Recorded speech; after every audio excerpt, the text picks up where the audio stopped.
Estamos iniciando mais um Direto de Brasília, que é o jornalismo levado a sério pelos canais do Grupo KTV e também pelo nosso site, o www.diretodebrasilia.com.br e por todas as mídias sociais.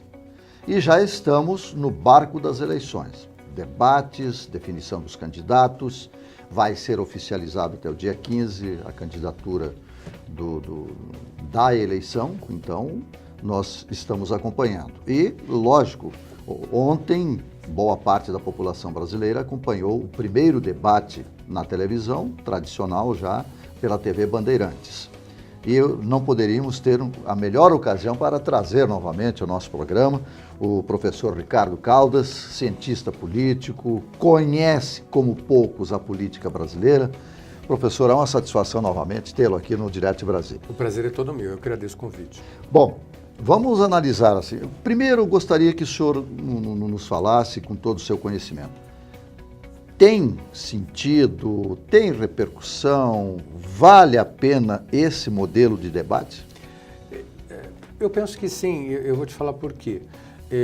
Na minha opinião, a gente está testemunhando uma situação de injustiça plena, que é a questão da distribuição do tempo de TV. Da forma como ele foi distribuído, tanto o tempo de TV quanto o fundo eleitoral, o fundo partidário, ele apenas beneficia 2 ou 3 grandes partidos. E vamos dar os nomes aqui, PSDB, PT e MDB, que ficaram com quase, os 3 partidos ficaram praticamente com a metade do fundo.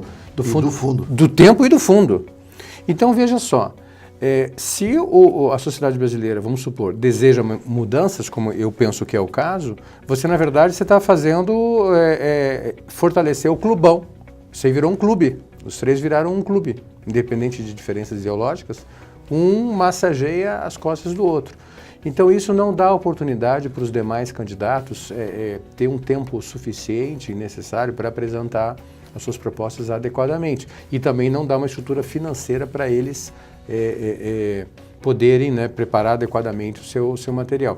Então, para chegar na sua pergunta, o debate acaba sendo uma forma democrática de igualar a oportunidade para todos os candidatos. Então, ali é o único momento que você vê todos na mesma situação, com igualdade de oportunidade de fazer as suas intervenções. É uma pena, né, professor, porque a maioria aproveita exatamente esse tempo. Claro, eu faria talvez a mesma coisa. Eu vou lá para vender o meu peixe. Sim. E é isso mesmo? Não, mas isso não tem como fugir, e eu vou falar por quê. Nós temos no Brasil o modelo que nós adotamos, que é o modelo francês, que as pessoas esquecem disso, que é a nossa Constituição de 88 seguiu a nova Constituição francesa, que é basicamente eleições em 2 turnos, tá certo? Que a gente copiou da França, muito bem, para presidente. Então, pouca gente para pensar, mas na verdade são 2 dinâmicas diferentes que nós temos. No primeiro turno, há uma polarização, um grande número de candidatos, então cada candidato para se vender melhor e para fazer o seu marketing, ele é obrigado a radicalizar as suas opiniões. Então o marketing, ou como a gente fala, vender o seu próprio peixe faz parte do negócio. Já o segundo turno é outra dinâmica, é a corrida para o centro. Então, o candidato que se passou como radical no primeiro turno, agora ele tem que dizer, não era bem assim, fui mal entendido, na verdade eu tenho condições de dialogar com outras forças políticas. E tentar desconstruir o seu adversário também é uma tática, né?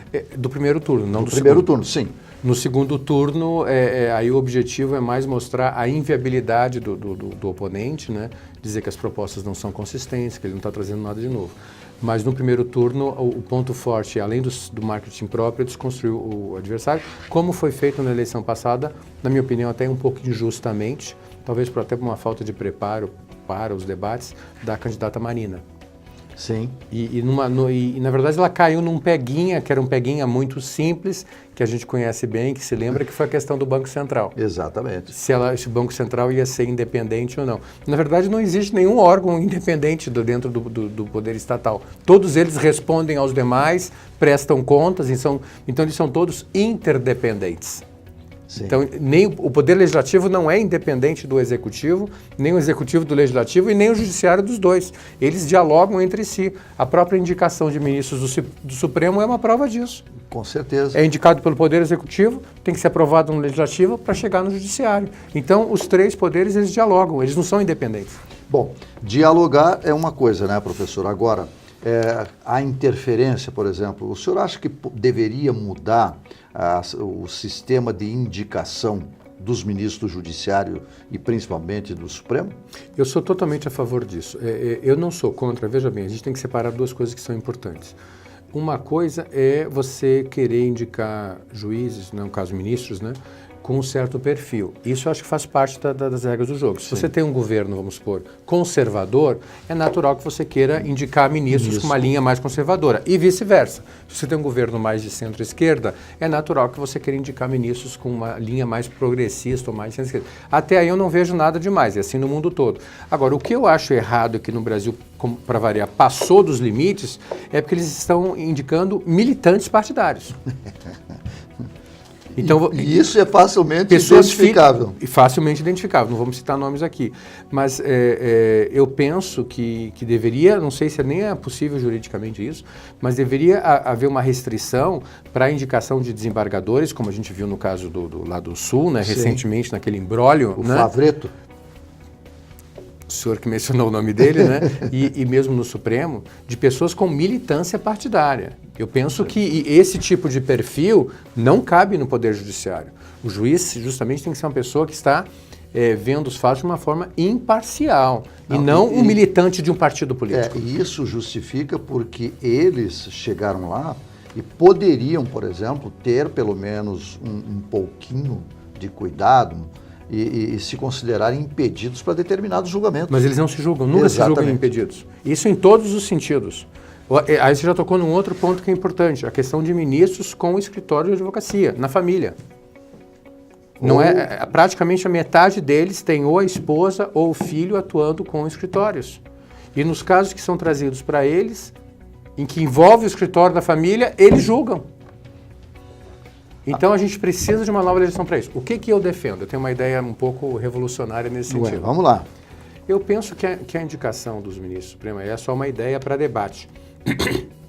Deveria ser variada, deveria ser plural. Você poderia ter, por exemplo, uma indicação da Advocacia Geral da União, você poderia ter uma indicação do Ministério Público, poderia ter uma indicação do STJ, poderia ter uma indicação do próprio Supremo. O próprio Supremo poderia dizer, olha, nós reconhecemos fulano de tal como um grande jurista, gostaríamos de tê-lo aqui. E submeter a nomeação. Ao Congresso. E o Executivo faria uma indicação. Então, cada indicação seria alternada em um rodízio, cada vez um. E a OAB poderia indicar um também, por que não? E por que não? Né? Então você teria fontes diferentes de indicação, mas com uma restrição. Não poderiam ser pessoas militantes partidários, porque não combina a militância com a atuação como exemplo dos Estados Unidos, por exemplo, deveria ter um mecanismo que permitisse a reciclagem, quer dizer, o sujeito não convenceu, não se comportou direito, a população vai lá e tira o juiz. Chega a tirar o juiz. O juiz, sim, do Supremo eu nunca vi isso acontecer. Mas nós temos esse mecanismo que é o impeachment. Do ministro Supremo também. Ele também se aplica ao ministro Supremo. Mas não funciona. Não funciona porque ele é julgado pelo Senado. E aí, hoje o Senado não tem condições de julgar ninguém. Não tem condições de julgar ninguém, pelo contrário, está sendo julgado. Exatamente. Muitos dos integrantes do Senado são réus. São réus. São réus. Entre 1/3 e 40%. É isso aí. Nós vamos fazer um pequeno intervalo e vamos depois voltar ao debate de ontem na Bandeirantes, para nós sabermos aí como se comportaram os presidenciários. Nós já voltamos.